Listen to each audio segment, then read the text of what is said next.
The front brake on my Harley got really soft the other day. Yeah. So I don't know what it is. So I decided I'm going to flush out the front brake system and see what happens. Okay. You can see that there's still fluid in it. Because those little clear things on Harleys, if they're dark, they should be touching the fluid inside. And if they're light, that means they're not touching the fluid inside. So, but Is that a take it off and check. for sure thing, or should we use that as an absolute? I just take it for what it is. That's what it's meant to do. Okay. It's just supposed to be a little viewing window, but yeah, fact check me. I was getting to the point that you should take the cap off and visually check. Yeah. Oh, you definitely should. For a positive. I don't recommend. If you have any inclination that there's something wrong with your brake system, I think a little further investigation is warranted. Especially since that's just a little screen, and I think the stupidity of that is that it turns yellow if there's nothing there. Well, what if your brake fluid was dirty and left some film on it? Yeah. I don't know what it would look like. So yeah, take it off and check. That's why It's only 2 screws. do a visual inspection. So to bleed your brakes, every caliper has a little bleeder valve, which is just a screw with a hole in it. And you loosen the screw, and it just creates a gap for the fluid to come out of the hole on top of that valve. So I highly recommend picking up a little $5 or $10 brake flush kit at the auto parts store when you go pick up your new brake fluid. Second piece of advice: make sure you know what brake fluid you're going to be picking up. Yeah, that's incredibly important. This bike happens to use .5. Newer Harleys. What does your bike use, Dave? Mine uses .4 for both cylinders. I'm not sure what my back one is, so I'm going to assume it's .5 as well. I would think. I think it would be pretty stupid of Harley to have 2 different ones. Agree. But you never know. Something for everybody to know is you can always go up. If you have .3, you can put .4 in there. You should never go down. If you have .4, never put .3 into it.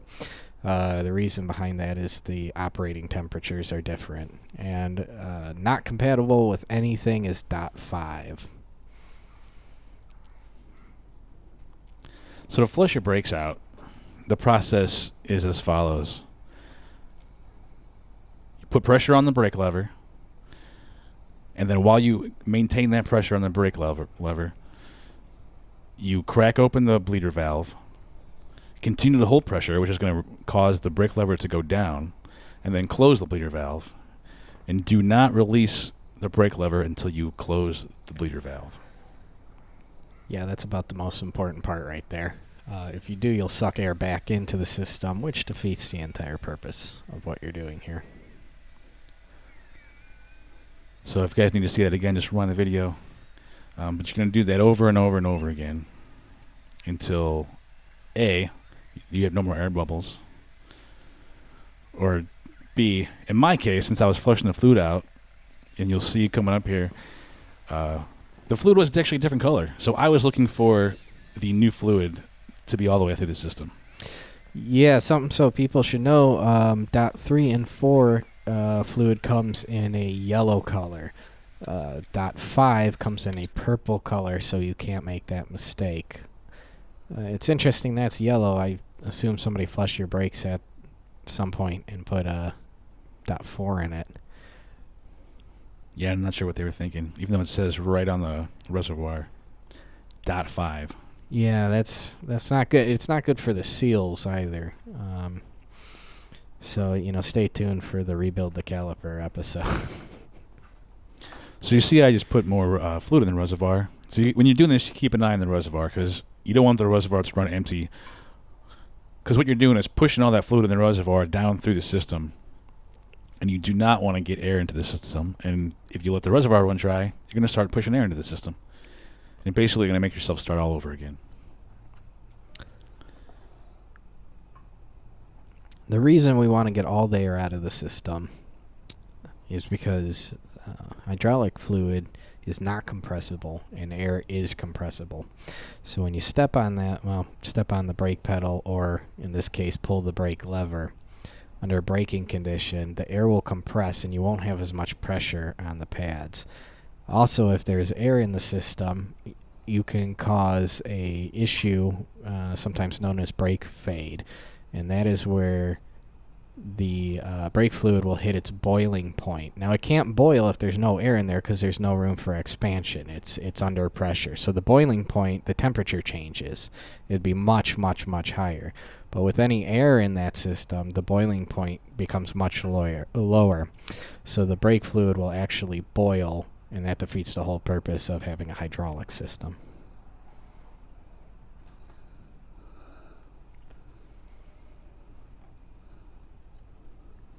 Looks like you can start to see a little bit of that purple coming through at this point. Yeah, I wish I should have kept count for you guys of how many bleeder valve cracks it took to get the new fluid all the way through. But if I had to guess, it was probably somewhere above 100. Oh my God! Really? Holy. Well, because the lever was so soft initially, Right. I only had about half the travel of the lever for every So you're getting just a very small for amount. every crack of the bleeder valve. Wow. You'll see now, towards the end of the video, it's dark. It was light when I started this. It's dark outside. Oh yeah, I'll have to pay attention. What size is that bleeder screw, just for my knowledge? Is it like a 10 millimeter? Well, it's American. You know what? I don't remember. It is standard. It's probably 3/8.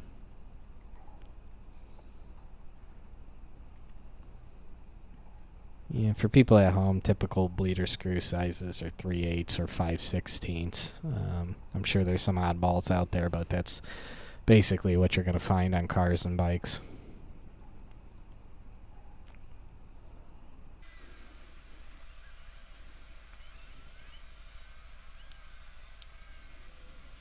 Yeah, you'll see. Even though there's already purple fluid, which was the goal, I did it quite a few more times after that because I wanted to make sure that none of it was sitting in the caliper. Because there is quite a big void in the caliper that the fluid has to fill up.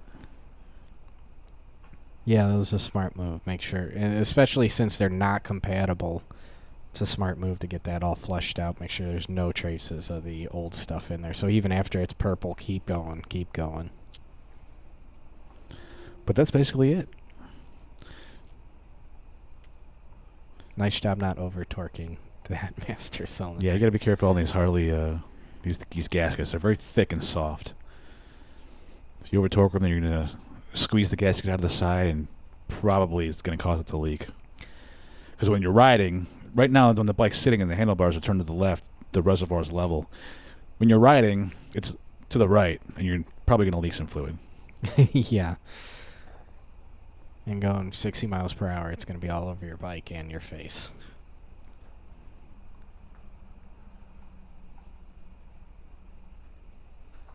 Do you squeeze the lever? Yeah, it looks good. Yeah, it's kind of hard to tell, but it's much more forceful. It was a lot harder in my hand to get to that point than it was in the beginning. Yeah, that's good, and there should always be a little bit of free play there, so that looked good too.